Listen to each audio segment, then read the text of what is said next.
Everyone, this is ऋतु और स्वागत है आप सभी का सीटेट प्रीवियस ईयर क्वेश्चंस की सीरीज में। इस सीरीज में हम डिस्कस कर रहे हैं सोशल साइंस के previous year questions with explanation. तो आज की इस वीडियो में भी हम प्रीवियस क्वेश्चन पेपर को ही कंटिन्यू करेंगे, जो कि 17 जनवरी 2022 में पूछा गया था। तो यहाँ पर आप सोशल मीडिया पर भी आप मुझे फॉलो कर सकते हैं। फेसबुक पेज है, Insta ID and Telegram channel, link description में मिल जाएगा।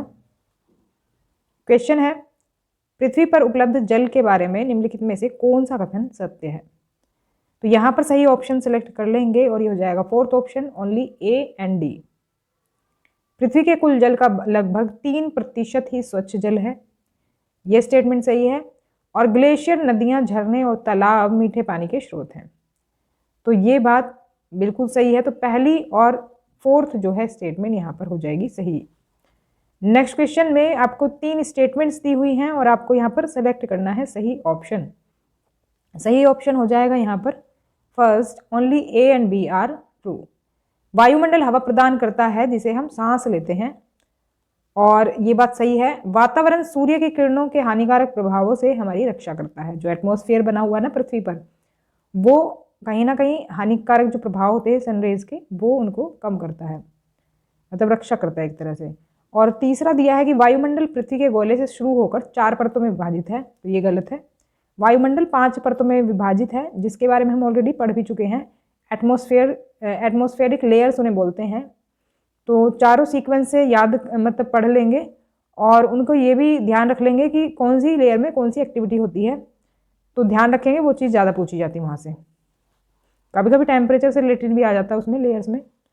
तो यहाँ पर कौन सा जो ऑप्शन है वो विंड को डिस्क्राइब करता है, यहाँ पर सही ऑप्शन आपको सेलेक्ट करना है। यहाँ पर सही हो जाएगा थर्ड ऑप्शन, उच्च दाब क्षेत्र से निम्न दाब क्षेत्र की ओर वायु की गति। जो विंड होती है ना, वो उच्च वायु दाब क्षेत्र से यानी हाई प्रेशर से लो प्रेशर की तरफ चलती है। तो ध्यान रखेंगे, ये अक्सर पूछा जाता है क्वेश्चन। तो हवा किस तरफ चलती है? लो प्रेशर की तरफ चलती है हाई प्रेशर से।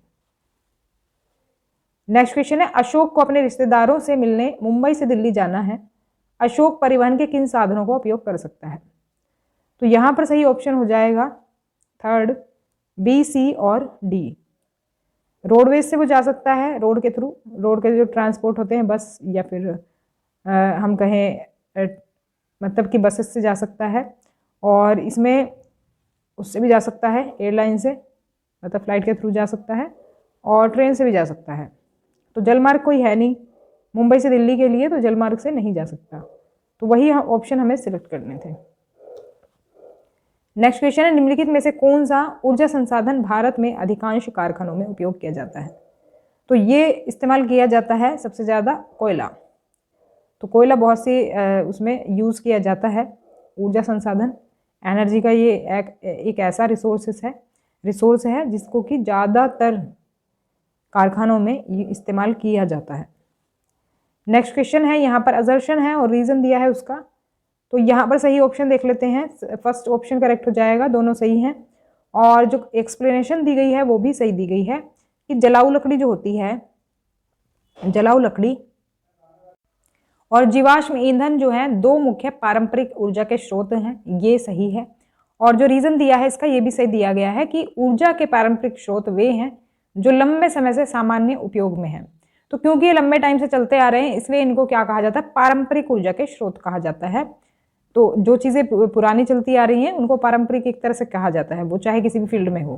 तो एनर्जी के फील्ड में पारंपरिक ऊर्जा के स्रोत इनको कहा जाता है। तो पहले स्टेटमेंट यहाँ पर सही हो जाएगी। नेक्स्ट क्वेश्चन है, फसलों को उन देशों के साथ जहां ये अत्यधिक मात्रा में उगाई जाती हैं उनके साथ हमें मैच करना है। और सही ऑप्शन की मैं बात करूं तो ये हो जाएगा ऑप्शन नंबर 4। ए को हम फोर्थ से मिला देंगे। पटसन जो है यानी जूट, ये होता है भारत और बांग्लादेश में ज़्यादा मात्रा में। और बी को हम तीसरे से मिलाएंगे। चाय जो है वो केन्या और श्रीलंका में होती है ज़्यादा। कॉफ़ी जो है वो ब्राज़ील में और कोलंबिया में होती है। और कपास होती है ज़्यादा ब्राज़ील और मिस्र में, इजिप्ट में। तो ध्यान रखेंगे इन चीज़ों को। नेक्स्ट क्वेश्चन में असर्शन दिया है और रीज़न दिया है, तो सही ऑप्शन यहाँ पर सेलेक्ट करेंगे। सही ऑप्शन यहाँ पर हो जाएगा फर्स्ट। दोनों ही स्टेटमेंट सही हैं ये। और जो रीज़न दिया है वो भी बिल्कुल सही दिया है। कई राज्य भाषाई अल्पसंख्यकों द्वारा स्थापित और चलाए जा रहे स्कूलों और कॉलेजों को वित्तीय सहायता प्रदान करते हैं, तो ये बात सही है। ये एक तरह से एजुकेशनल राइट में आता है। और रीज़न जो दिया है वो दिया है कि अल्पसंख्यकों की रक्षा के लिए भारतीय संविधान में किए गए प्रावधान राज्य द्वारा विविधता के पोषण को दर्शाते हैं, यानी कि कुछ प्रावधान ऐसे किए गए हैं कॉन्स्टिट्यूशन में जो कि दर्शाते हैं कि राज्य जो है एक तरह से विविधता को सपोर्ट कर रहे हैं। तो यहाँ पर फर्स्ट ऑप्शन करेक्ट हो जाएगा। नेक्स्ट क्वेश्चन है, डैश का निर्माण हमें विशेष गुणों और कौशल की पहचान करने से रोकता है।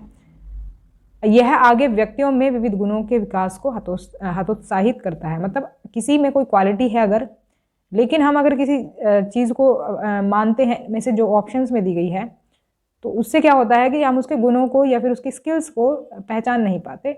हम सिर्फ उसी नज़रिए से उसको देखते हैं जिससे हम देखना चाहते हैं।